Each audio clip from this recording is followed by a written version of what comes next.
تمام تر پارٹی کے رہنماؤں سے ذرا رائے لیں گے کہ کیا ہوا، کیسے ہوا، کیوں ہوا، آگے کیا ہوگا، سارے کے سارے معاملات۔ پاکستان پیپلز پارٹی کے سینئر موسٹ رہنما ہیں جناب قمر زمان کائرہ صاحب ہمارے ساتھ ہیں، میں بہت شکر گزار ہوں۔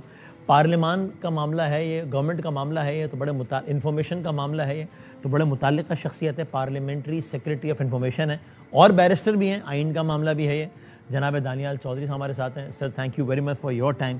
اور لا میکرز کا معاملہ ہے، اور ابھی اگلی منزل نیشنل اسمبلی ہے، تو پاکستان تحریک انصاف کے لا میکر ہیں، ایم این اے ہیں جناب عمیر نیازی صاحب۔ میں تینوں کا بہت بہت شکر گزار ہوں۔ کائرہ صاحب مجھے اجازت دیں، میں پہلے نیازی صاحب سے بات کر کے پھر آپ کی طرف آتا ہوں۔ نیازی صاحب ذرا ہم تفصیل سے بات کریں گے بعد میں، پہلے مجھے بتائیے یہ جو آپ کے ایک سینیٹر آج چلے گئے اس طرف، کیا ہوا، اس کی کیا کہانی ہے، ان کی کیا معاملہ ہوا؟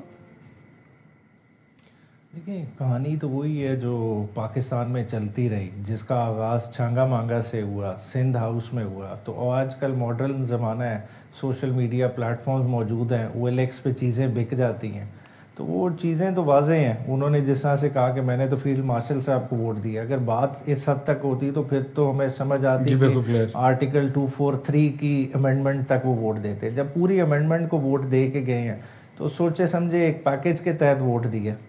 But he lost his seat as a consequence, تو پھر ایسا کیا پیکج ہوگا کہ اپنی سیٹ دینے کو تیار ہو گئے؟ دیکھیں سیٹ اگر 9 مہینے کی رہ گئی ہو، اس میں 9 مہینے سال کی رہ گئی ہو، اس میں کیا ہے بات ہے؟ دیکھیں اوور آل آپ نے سسٹم کو کتنا بڑا نقصان پہنچایا۔ آپ ایک پارٹی کی نمائندگی کر رہے ہیں، آپ کو اپنے بلبوتے پہ نہیں آئے۔ جب آپ پارٹی کے بلبوتے پہ آئیں تو پارٹی کا ڈسپلن سارے معاملات آپ پہ اپلائی کرتے ہیں، پھر آپ یہ نہیں کہہ سکتے کہ اچانک آپ کا کانشیس جاگ گیا۔ چاہے وہ سی ایم پی ایم کا الیکشن ہو، امینڈمنٹس ہوں، آپ پارٹی انسٹرکشنز کے باؤنڈ ہوتے ہیں، اس میں آپ پھر اپنی رائے نہیں اس چیزوں پہ رکھتے۔ اطلاع تھی آپ لوگوں کو ابڑو صاحب کے حوالے سے ایسا کچھ کرنے کی؟ آج موجود نہیں تھے، تو یہی جو پارلیمانی پارٹی کی میٹنگ ہماری 3 بجے ہوئی تھی، اس میں یہ نہیں موجود تھے، تو یہی تھا کہ شاید اسی طرح کی کوئی کہانی ہوگی۔ اب تو انہوں نے خود ہی استعفیٰ دے دیا تو بات ختم ہو گئی، ورنہ تحریک انصاف بھی مولانا صاحب کی پارٹی کی طرح ان کو بے دخل کر دیتی پارٹی سے، جس طرح مولانا صاحب نے اپنے سینیٹر کو نکال دیا۔ نہیں، بے دخل کا مسئلہ نہیں۔ دیکھیں 26ویں آئینی ترمیم پاس ہوئی تھی تو اس کی بھی سہولت کاری کے لیے بنیاد رکھی گئی تھی کہ دیکھیں ایک جج صاحب ریٹائر ہونے سے پہلے 63A کا فیصلہ کر کے گئے، اور کیا کر کے گئے کہ ووٹ کاؤنٹ ہوئے، اور وہی اسی طرح دیکھیں اگینسٹ پارٹی لائن پہلے بھی ووٹ کاؤنٹ ہوئے۔ اب ایک ایسی ترمیم جو آلریڈی سب جوڈس ہے، 26ویں آئینی ترمیم کون سی عدالت سن رہی ہے؟ سپریم کورٹ سن رہی ہے۔ آج آپ اسی ترمیم کے ذریعے ایک اور نیا فورم بنا رہے ہیں اور سارے کے سارے کیسز وہاں چلے جائیں گے۔ مطلب ایک کریشن جو ہوگی 26ویں ترمیم کی، 27ویں ترمیم کی، ان کے ڈسپیوٹ کون گورن کرے گا؟ پاکستان کو تو آپ نے عجیب ایک ایکسپیریمنٹ گاہ بنا دی ہے، مطلب نہ ادھر عدالتیں رہی ہیں، پہلے رول آف لا کا جو سچویشن تھی وہ بڑی عجیب تھی، تو اب جس طرف لے کے جا رہے ہیں یہ تو ایک ایسے کانفلکٹ زون میں پاکستان کو کھڑا کر رہے ہیں کہ پہلے سیاستدان ہوتے تھے، ان کا سینہ ہوتا تھا جو عوام کو برنٹ فیس کرتا تھا۔ اب پاکستان کو وہ پریشر کوکر بنا دیا جس کا اب سیفٹی ویل بھی کوئی نہیں ہے، اور اب یہ جو ہے نا اس نے پھٹنا ہی پھٹنا ہے۔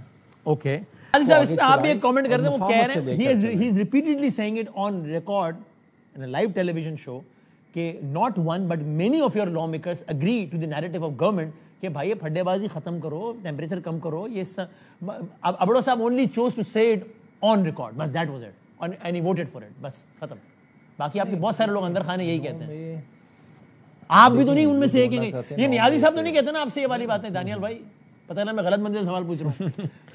ٹھیک جی نیازی صاحب، سر نیازی صاحب ہمارے بھائی ہیں، دوست ہیں، ان کے دل میں بھی لیکن نام میں آگے نیازی لگا ہوا ہے، دیکھ لیں ذرا۔ ہاں جی دیکھیں 9 مئی کا الزام دینا چلیں وہ ثابت ہوگا یا نہیں یہ وقت بتائے گا، مگر کم از کم پی ٹی آئی 26ویں اور 27ویں آئینی ترمیم کے جرم میں شامل نہیں ہے۔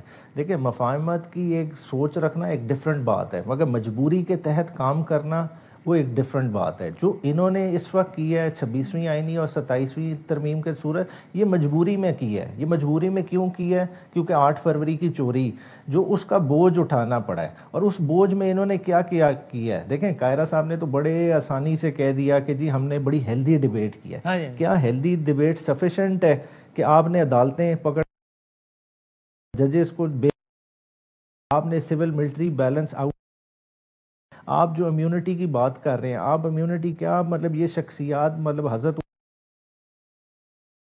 سے بڑی شخصیات ہیں، آپ کس طرح کی امیونٹی کی بات کر رہے ہیں؟ کیا اسلامی ریاست ہے؟ کس طرح کی ریاست ہے؟